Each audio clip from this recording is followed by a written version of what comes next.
മക്കളായിരുന്നു. അവർ വളരെ സാമ്യമുള്ളവരായിരുന്നു.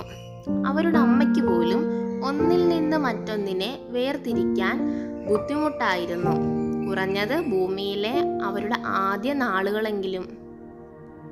എന്നിരുന്നാലും അവരുടെ രൂപം ഒഴികെയുള്ള എല്ലാ കാര്യങ്ങളിലും അവർ പരസ്പരം വളരെ വ്യത്യസ്തരായിരുന്നു.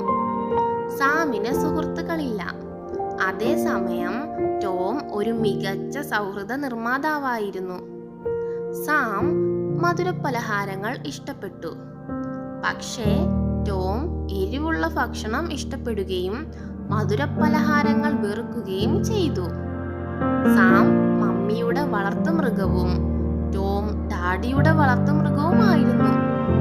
Sam ഉദാരനും സ്വാർത്ഥനുമായിരുന്നപ്പോൾ Tom അത്യാഗ്രഹിയും സ്വാർത്ഥനുമായിരുന്നു. സാമും ടോമും വളർന്നപ്പോൾ അവരുടെ പിതാവ് തന്റെ ഭാഗ്യം അവർക്കിടയിൽ തുല്യമായി പങ്കിടാൻ ആഗ്രഹിച്ചു. എന്നിരുന്നാലും ടോം സമ്മതിച്ചില്ല. കൂടുതൽ ബുദ്ധിമാനും ശക്തനുമാണെന്ന് തെളിയിച്ചവർക്ക് സമ്പത്തിന്റെ വലിയ പങ്ക് ലഭിക്കേണ്ടതുണ്ട്.